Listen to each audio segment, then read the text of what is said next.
Hello friends, today we will be talking about the National Education Policy 2020 and the major transformational reforms and changes in the education sector which has been brought about by this education policy, both in the higher education and in the school education. So let's see them. Education policy evolution took place. Actually, it first came into the picture in 1948 and 49. It was then reformed again in 1952-53 and in 1964-66. And later in 1968, it came up with the name of National Policy on Education. And after that, in the 42nd Constitutional Amendment in 1976, education was brought into the concurrent list, which is it comes both under the state and the center. And in 1986, the National Policy on Education was again amended, and after that it was again modified in 1992.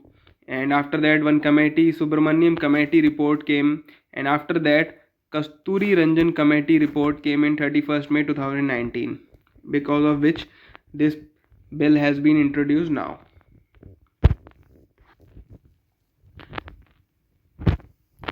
This National Education Policy 2020 has been brought up after very much of consultation. The consultation process took around 2.5 lakh gram panchayats, 6,600 blocks, 6,000 ULBs, and 676 districts. And it also did education dialogue with MPs of various states. So, after a lot of consultation, this bill actually came into the picture. The major reforms in the higher education are 50% gross enrollment ratio by 2035, it's its goal, and holistic and multidisciplinary education and flexibility of subjects. Multidisciplinary education and flexibility of subject means that if any student has taken suppose engineering and is studying engineering somewhere in college, and side by side the student want to pursue some minor subject, like if the student has interest in fashion designing or singing or any other co-curricular, then that student can take part that subject also along with the major engineering subject. So this holistic approach of inclusive education has brought up by this bill, and it has also the provision of multiple entry system and multiple exit system. In the multiple entry system, suppose in any UG program of 3 to 4 years or PG program, in UG program, suppose if a student want to drop off after 1 year or 2 year, then that person can drop after 1 or 2 years, and at that time there is a what happens is the academic bank of credits is there, which collects the credit secured by the student in that period of time. Suppose a student studied for 1 or 2 years, then those credits will be secured in the academic bank of credits. And after that, if the student again joins the study for after some time, then those credits will be again counted, and the student will not have to repeat 1 or 2 years, and he can continue the study afterwards because of this system of academic bank of credits. And there is also a system of multiple exit system. Signifies that if a student studied for 1 year in any program, and after that if the student drops out, then the student will get the certificate for that 1 year. If the student drops out suppose after 2 years, then the student will get the diploma for that. And after that, if the student drops out, then accordingly he will get the certificate, diploma or degree, whatever the student is entitled for. So these things have been included in this. And there is also been the model of multidisciplinary education and research university in or near every district, so that it becomes feasible and uh, approachable for every student in every part of India to have that multidisciplinary education system, in which main thing or main subject can be studied along with some other subjects, so that various kind of skills can be worked upon at the same time if the student is interested in some other thing also along with the main subject. So some major reforms are also like graded autonomy. In this graded autonomy, the universities or the colleges will get the grade system like A plus, A and B. Likewise, and the autonomy, the power will be based upon the grades. Like A plus will have greater autonomy than A, and A will have greater autonomy than B grade of colleges. These grading system will give them autonomy on the basis of academic, administrative and financial basis. And the all the colleges will get this grading system, and they will have the autonomy according to this grading system. And there will be a single regulatory body that will be giving the certification to all the colleges and universities. Like right now there is UGC, AICTE and various others that regulates and give the certification to the colleges and universities. So from now onwards there will be a single regulatory body for higher education excluding legal and medical, which will regulate all the colleges and universities and give them certification, and it will be based on the online self disclosure based system. It will be transparent, and for approvals this system will be followed in place of the current inspection system. So it is something that is being reformed. And there will be common norms for both public and private higher education institutions. Like there is fee fixation will be done by the board regulatory framework, and it will not be the monopoly of the private higher education institutions. So it will be great for the students that the fee fixation board regulatory framework will be followed, and both public and private higher education institutions will follow this.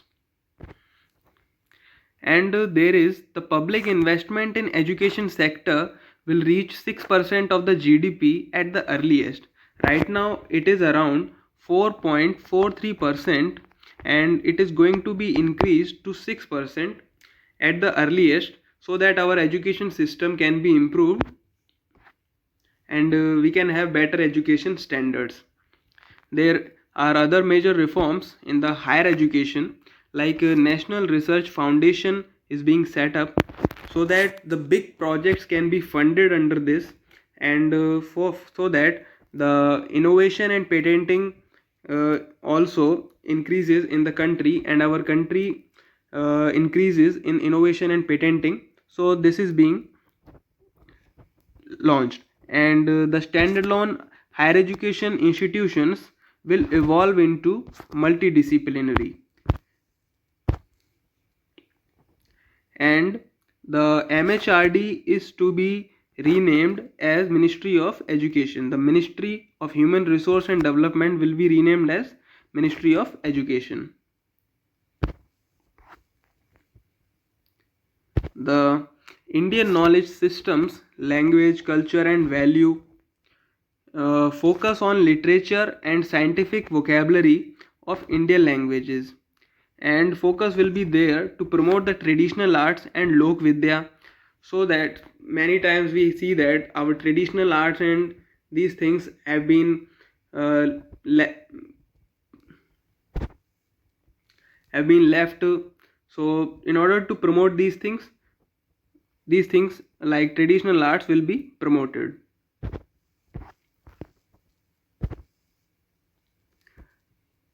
And use of technology, like the technology is being used in the education planning, teaching, learning and assessment. Like these days assessment is a big problem, and this problem will be solved by doing the assessment in the semester and mid semester way, and also with the help of the AI, so that a 360-degree assessment of the student is possible, and increasing access for the disadvantaged groups. This disadvantage can be of either of the economical or on the basis of any physical inability. So for that, Divyang friendly education software will be launched so that it will be easy for them to use those softwares, and disadvantaged groups will be also taken care of in this thing. And the e-content will also be available in the regional languages, like the content is being generally made available in English and many times in Hindi also, but it will be taken care of that e-content is being available in many regional languages like Tamil, Telugu, Kannada, Malayalam, Gujarati, Marathi, Oriya, and Bengali also. And the system of virtual labs is being worked upon. Like IIT Madras has also started doing the virtual labs actually, and it is because that many places the proper labs are not being there. So in order to give the hands-on experience of the labs, the simulated labs are being used. uh, Simulation techniques is being used in the virtual labs to give the actual hands-on experience to the students. And a national education technology forum is being set up so that all the private and public institutions and all the teaching and technical experts come together at one platform.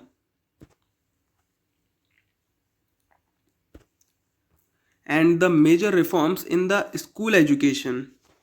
See, the universalization of early childhood care education, ECCE. In this, the child of 3 to 6 years will get to learn by the play based method and activity based method. And in this, after that, national mission on foundational literacy and numeracy, in which the child will get to know the literacy, like to read and do little bit of mathematics. And the curriculum which is right now follow 10 plus 2 will be changed to 5 plus 3 plus 3 plus 4. In the initial 5 will be pre-primary and first and second class, and after that 3 third to fifth class, and after that 3 will be 6 to 8th class, and after this 4 is 9 to 12th class. And this curriculum will integrate 21st century skills, like coding will be introduced from the 6th class itself, so that the mathematical thinking and scientific temper is being developed of the child. And the whole system of education will change from earlier 6 to 18 years of age from 1st to 12th class to 3 to 18 years of age for 15 years. And uh, there will be no separation between arts and science, between curricular and extracurricular activities, between vocational and academic streams like sports, music, arts, and everything will be taken on the same level. And there will be a special provision for the gifted children, like 3-4% of the genius and extraordinary students will be taken care of in this policy. And there will be gender inclusion fund, in which the girl child will be specially taken care of. And the important thing, that there will be reduction in the curriculum to the core concepts only, so that our curriculum is such that the student is able to do the curriculum properly and also able to give time to other skills development and follow some interest. And vocational integration from the 6th class onwards, like there will be 10 bagless days from the 6th class onwards, and the local uh, craftsmanship in internship can be done from the 6th class onwards. So these things will be taken care of. and some other reforms in the school education.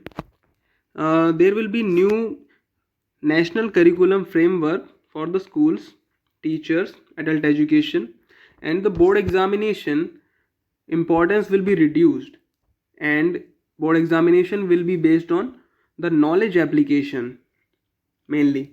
And board examination can happen 2 times in a year according to the semester wise program. And the medium of instruction till the grade 8, and preferably till grade 8, and from grade 5 to preferably grade 8 will be in the home language, in mother tongue, in regional language. And the for the report card, 360-degree holistic progress card of the child will be issued.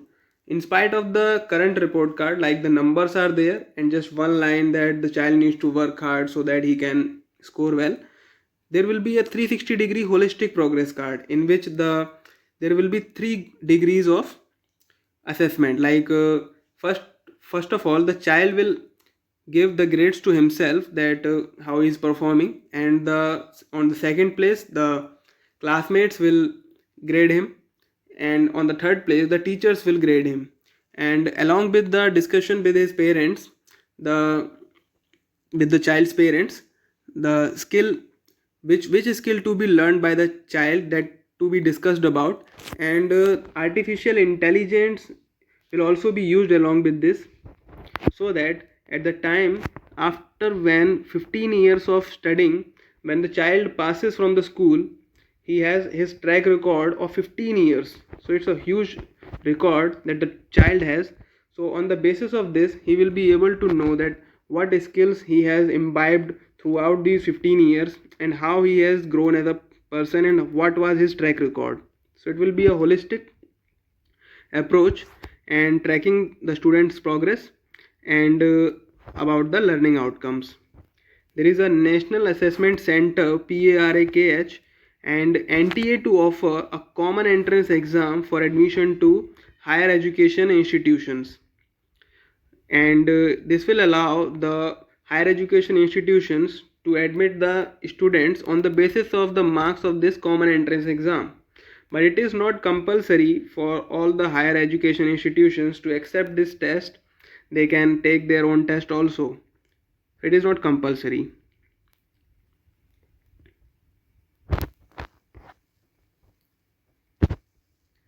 The outcomes of the National Education Policy 2020 is that the universalization from ECCE to secondary education. In this, ECCE is early childhood care education to secondary education, that is from 3 years of age to 18 years of age. The education will be taken care of all the children of India, aligning by 2030, aligning with the sustainable development growth. So this to be achieved by 2030. And attaining the foundational learning and numeracy skills through national mission by 2025.